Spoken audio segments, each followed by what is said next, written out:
Fala pessoal, tudo bom com vocês? Espero que estejam todos bem. Aqui quem fala é Iris Souza, aqui do TC School.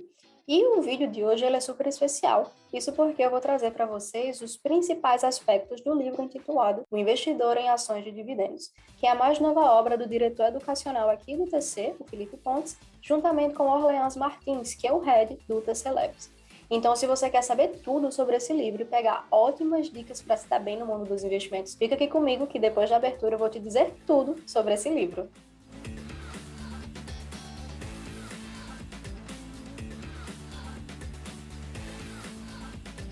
Já pensou em ler um livro sobre investimentos que te ensina de forma simples e objetiva os caminhos para investir em boas ações pagadoras de dividendos e se tornar um investidor bem-sucedido? E, além disso, trazendo melhores explicações práticas, juntamente com comprovações científicas brasileiras e internacionais? Olha, se você achou que isso era impossível, então definitivamente o Investidor em Ações de Dividendos é para você. O livro ele reúne a experiência de mais de 10 anos de sala de aula, de pesquisas científicas, bem como de atuação mesmo no mercado financeiro dos autores. Trazem valiosas lições para os investidores que querem ser muito bem-sucedidos. O livro aborda todos os pormenores da estratégia de investimento conhecida como Dividend Investing, trazendo análise de mais de 200 casos reais e constatações do mercado brasileiro e também no mercado internacional. E um grande ponto forte desse livro é seu aspecto prático, embasado na ciência, mas principalmente transcrito de uma forma clara e muito objetiva, sem qualquer complicação científica. Então, a partir de diversas pesquisas nacionais e internacionais, os autores trazem resultados que confirmam a perspectiva de sucesso dessa estratégia. Além disso, traz ocorrências de todos esses resultados, além do mercado brasileiro, também em mercado internacional. Uau! No decorrer do livro, a gente consegue captar a filosofia de paciência e longo prazo, que os autores pregam como essencial no processo de geração de patrimônio. E, claro, sem esquecer dos aspectos individuais de cada investidor, que são extremamente importantes em toda essa jornada. O Investidor em Ações de Dividendos se divide em 18 capítulos, subdivididos em 6 seções, e vão desde os entendimentos básicos até a parte mais complexa do valuation. A primeira seção é intitulada Investidor e os Dividendos. Na primeira seção, os autores introduzem todos os principais aspectos da estratégia de Dividend Investing, embasadas teoricamente e cientificamente nos conceitos inerentes a essa estratégia, explicando, por exemplo, sobre a formação de patrimônio em ações, oportunidades no mercado de alta e de baixa, além de como se comporta essa estratégia no cenário mais caótico de crise, por exemplo, e também a base legal e de tributação dos dividendos. Ainda na sessão, os autores abordam todo o arcabouço legislativo brasileiro no que tange à obrigatoriedade de distribuição e tributação de dividendos e a sua influência no desenvolvimento do mercado de ações brasileiro. E no último ano, muito ouviu falar sobre a volta da tributação dos dividendos. E no livro, os autores deixam os leitores aí tranquilizados, porque isso é tratado como uma possibilidade.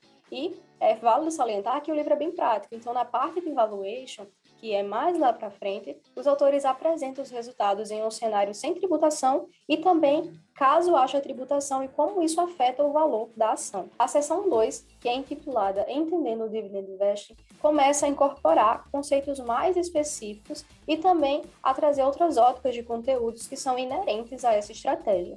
E aqui os autores começam a explicar, por exemplo, sobre a política de dividendos, uma breve observação sobre os fatores comportamentais, bem como a importância de reinvestir os dividendos para a geração de riqueza. Além disso, pode ser que muitos leitores fiquem em dúvida em qual a relação do dividendo com o valor da ação.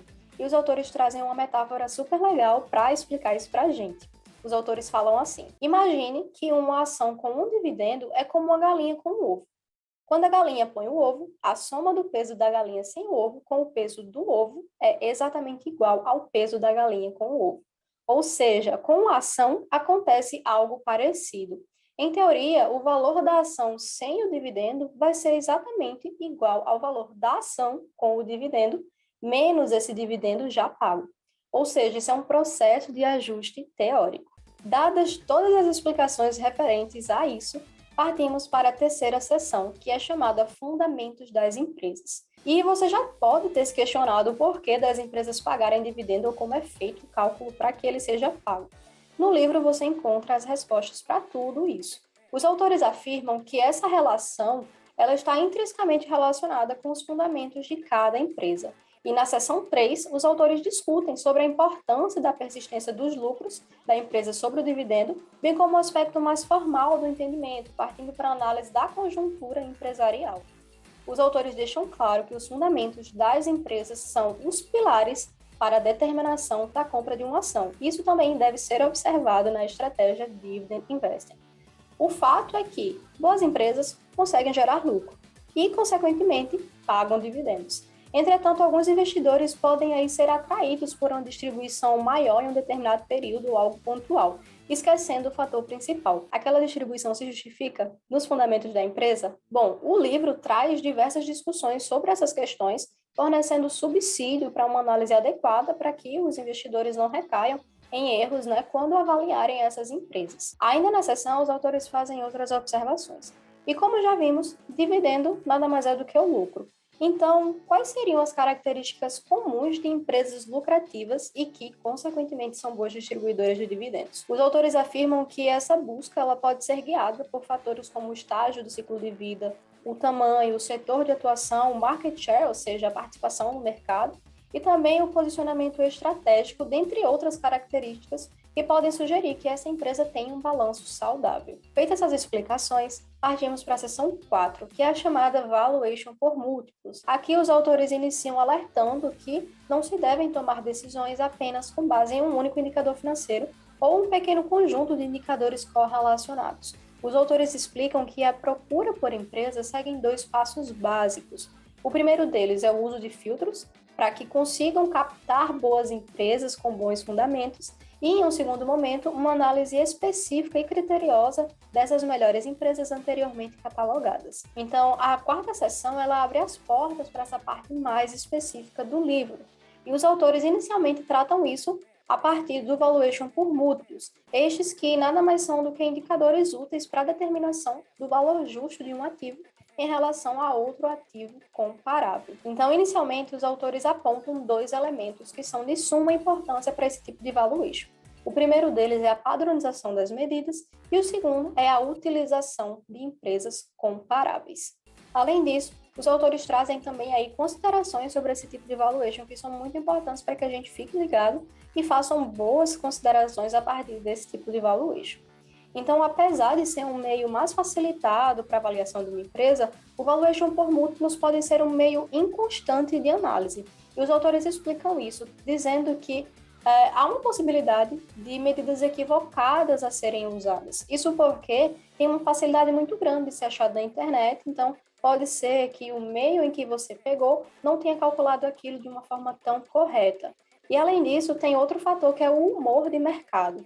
Isso porque um múltiplo ele pode ter um numerador ou um denominador que é embasado na medida de mercado. E isso aí pode acabar captando uma distorção e não, de fato, o que aquele indicador viria a dizer sobre aquele ativo. Além das explanações de caráter mais geral, os autores trazem explicações específicas de múltiplos de lucro e múltiplos de dividendos, detalhando cada indicador pertencente a esses 2 grupos e ainda fazendo o detalhamento da constituição de cada um deles, inferindo, então, quais são os melhores a serem utilizados pelos investidores. A 5ª seção, que é intitulada Valuation por modelo de fluxo de caixa, é a penúltima seção do livro e aborda as explicações do valuation que é feito a partir pelo modelo de fluxo de caixa. Aqui, os autores ensinam que o valor de uma empresa é função de seus lucros esperados ou dos fluxos de caixa futuro. E quando falamos aqui de fluxo de caixa, a gente se refere ao volume de recursos gerados pela operação da empresa e que sobra ou que está livre para os acionistas após a necessidade de capital da própria empresa. Então, nesse contexto, os autores recapitulam que dividendos nada mais são do que os lucros que a empresa obtém e distribui aos seus acionistas. Então, dessa forma, se a empresa possui um histórico consistente de dividendos pagos, é possível estimar o valor intrínseco dessa empresa a partir da projeção de dividendos futuros. E essa seção tem um caráter também bem mais prático, destrinchando toda a técnica relacionada com o valuation e ensinando passo a passo como utilizar essas técnicas no contexto do dividend investing. Além disso, vale salientar que os autores fazem passo a passo o valuation de 2 empresas que é a Engie e a Itaú. A última seção do livro, a seção 6, ela é intitulada O Dividendo Investe e a Renda Passiva. E essa última seção, ela possui apenas um capítulo, que é intitulado O Fim, o Dinheiro Trabalha por Você. Nessa última sessão e último capítulo, marca uma discussão bem sincera dos autores sobre todos os conceitos que foram abordados no livro, trazendo aí reflexões importantes sobre todo esse processo de criação de patrimônio e também de renda passiva. E como os autores reforçam, o que eles querem mostrar é que investir é menos complicado do que pensa a média das pessoas. Além disso, os investidores não precisam ser super gênios para conseguir se dar bem na jornada dos investimentos. A verdade é que eles precisam ter algumas características. A primeira dela é o foco, que é o foco em sua estratégia de investimento, saber qual é o seu objetivo, ter também dedicação, que é para viver o mercado, estudar as empresas, conhecer os seus modelos de negócios, bem como a contabilidade e como ela reflete, né, e quais são as expectativas futuras. Além disso, também é muito importante que os investidores tenham confiança que está ligada às suas escolhas, que devem seguir as suas análises, os fundamentos que determinam o valor dessa empresa e não dicas, notícias ou qualquer especulação que possa estar rodando no mercado. Além disso, também é muito importante que se tenham resiliência. Isso porque vai ser necessário nos momentos em que as suas escolhas pareçam erradas, mesmo quando os fundamentos ainda se mantiverem os mesmos. E, por fim, é preciso ter ainda paciência, porque vai ser uma grande virtude quando as suas previsões e escolhas demorarem mais tempo para surtir efeito. Bom, essa foi a resenha do livro. Espero que vocês tenham gostado, que tenham aí captado as melhores dicas para que vocês possam aplicar na vida de investidores de vocês. E vale salientar que esse vídeo foi um super resumo para que o vídeo não ficasse tão extenso. Mas lá no blog do TC School a gente tem uma resenha completa de todo o livro para você ler. Basta entrar no blog do TC School e aproveitar a leitura. Espero que vocês tenham curtido e até a próxima!